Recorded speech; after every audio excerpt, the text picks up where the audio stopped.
Good afternoon, everyone. My name is Alistair MacGregor, the Member of Parliament for Cowichan and Malahat-Langford.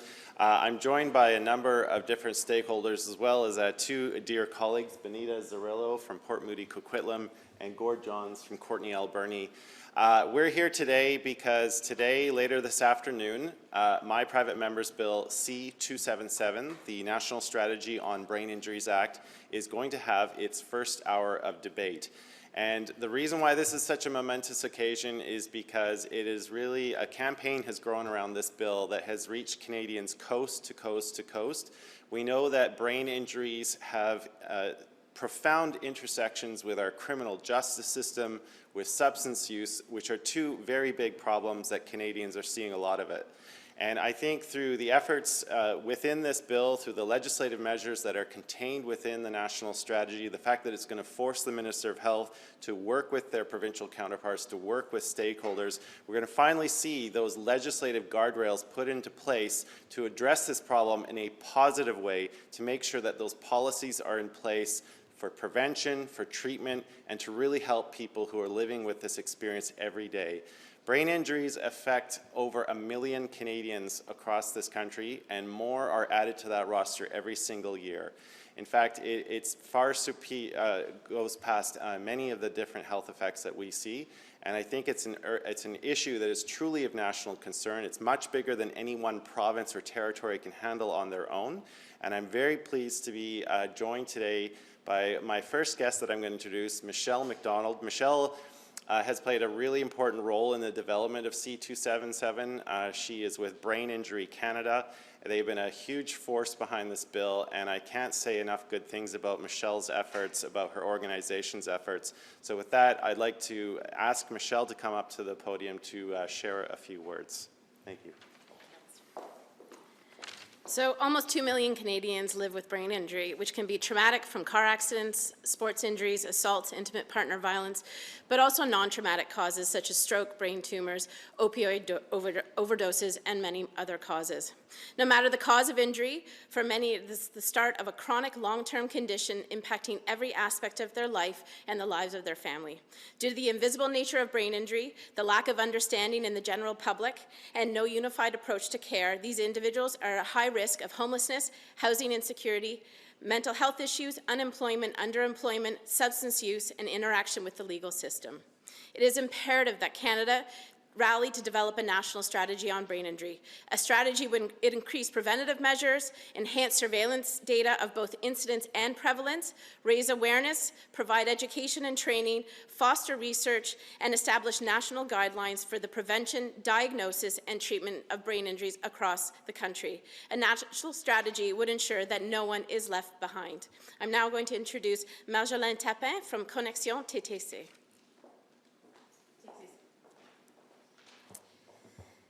Bonjour. Le regroupement des associations de personnes traumatisées craniocérébrales du Québec représente 13 associations régionales qui viennent en aide à plus de 5000 personnes ayant subi un traumatisme craniocérébral et leurs proches dans 16 régions administratives du Québec. Nous appuyons aujourd'hui et demandons l'adoption du projet de loi C-277 pour une stratégie nationale sur les lésions cérébrales. Nous reconnaissons l'importance et le besoin de mieux documenter la situation, améliorer la sensibilisation, la formation, la recherche et le suivi continu dans la communauté, car un traumatisme crânio-cérébral modéré ou grave, c'est un choc qui dure toute la vie. Nous sommes préoccupés par l'ampleur du phénomène, qui est probablement sous-estimé en raison des cas non déclarés auprès des populations vulnérables, telles que les personnes ayant vécu de la violence conjugale, en situation d'itinérance ou à risque de l'être, ou en combinant d'autres problématiques de santé mentale ou de toxicomanie. Le regroupement reconnaît que les séquelles du traumatisme crânio-cérébral est une condition chronique qui demande un suivi régulier et réitère la nécessité d'adopter une stratégie nationale pour améliorer les conditions de vie des personnes vivant avec un traumatisme crânio-cérébral partout au Canada. Je cède la parole à Tim Fleiszer de Concussion Legacy Foundation Canada.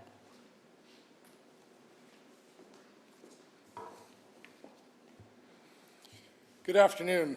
My name is Tim Fleiszer, and I'm the founder and executive director of Concussion Legacy Foundation Canada. We, along with our sister organizations in the US, UK, and Australia, form the leading global charity addressing brain injuries in youth, military personnel, veterans, and athletes.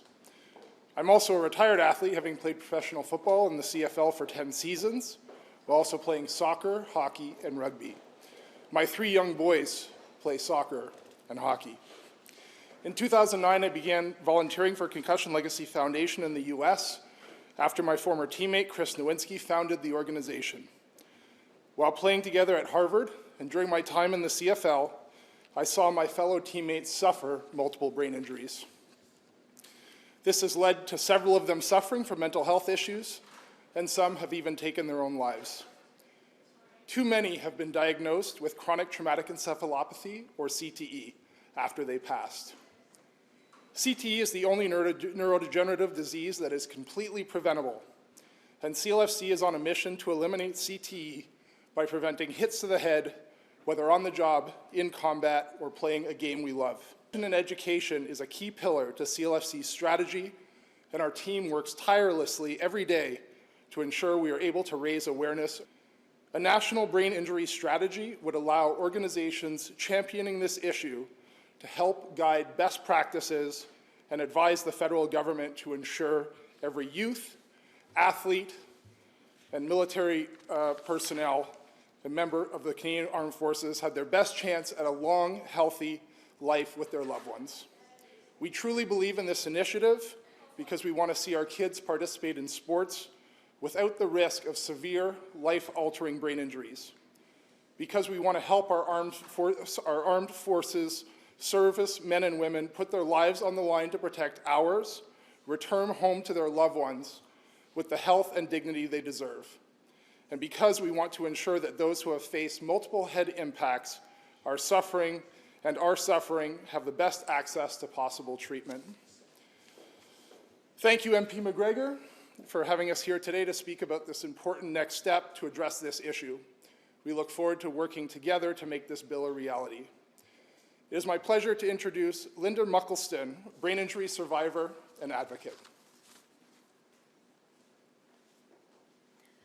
I wanted to make a point of coming here and explaining to you what it's like to have a brain injury. Early on, I felt as though I was Alice who had dropped down through the rabbit hole. The perceptions were off, my reality had changed. I didn't know how my body worked, my brain worked, my emotions were unstable.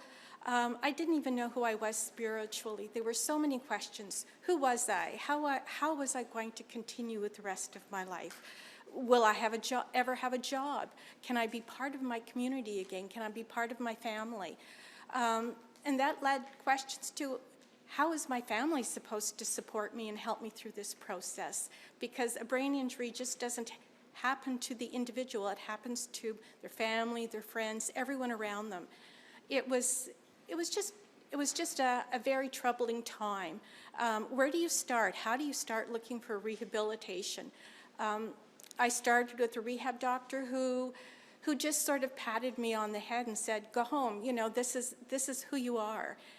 You're not going to improve any more than this. And that was really demoralizing. I felt very much like a throwaway human being. But that seemed to have been what some of the attitudes were at the time. I just felt like, you know, I was Alice and nobody wanted to help me. After a lot of research, I did find a more aggressive physiatrist and got a lot of support from all the other healthcare professionals. But it's vital that they continue to train, they be given the opportunities to train to support the brain injury individual as well as the families. And it doesn't stop there. I'm still looking for who I am. I'm still I now work. I'm definitely part of the community. I'm definitely I'm involved with my family in every aspect. But I still, every day, have to come up with new strategies. So as it was mentioned before, it's chronic. You can't just say after 10 years, oh, you've had your brain injury for 10 years, you must be better now, because it's a whole new reality. I'm not somebody I would have been before the brain injury, but I'm I'm a whole person as it is. It takes so many years to rebuild a brain and very often rebuild a body. It takes time, it takes patience from everybody, not just the individual, but from the family, from the healthcare providers. It just goes on and on. I push every day.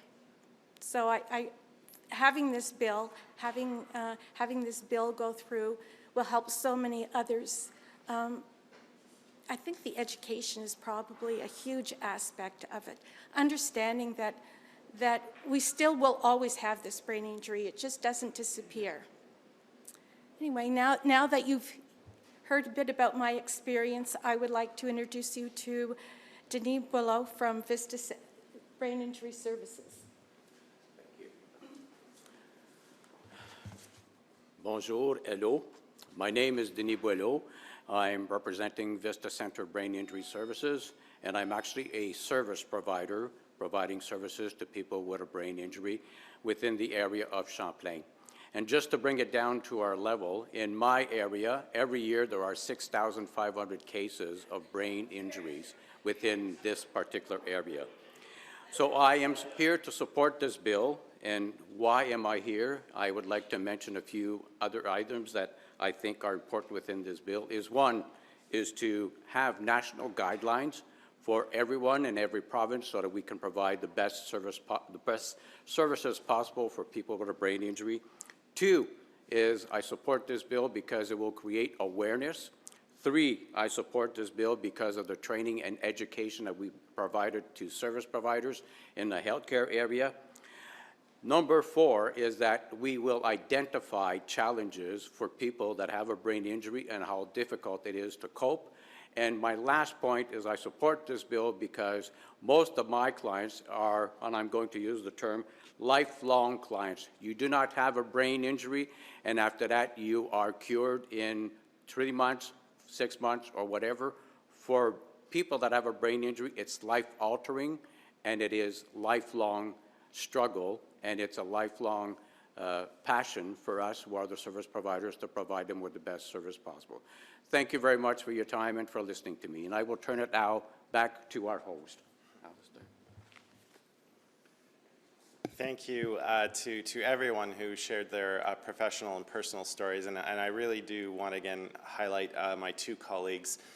Benita Zarrillo, the MP, she's the critic for disability and inclusion, Gord Johns for mental health and addictions, both in their own critic portfolios have done incredible work, and to have them up here standing with me to support this initiative means the world to me. And I just want to end on this note. There are a lot of personal stories out there, and I know a lot of people have taken the time to write to their MP about the importance of this. My message to my colleagues is this. There are so many people who are depending on us as parliamentarians to move ahead and put in policy that's going to support people who are struggling out there. And brain injury is a leading cause of a lot of that struggling. So this is an opportunity for us to come together to do something positive and to make sure that we have legislative requirements in place so that the government acts. With that, I'll see if there are any questions. No? Okay. Thank you very much.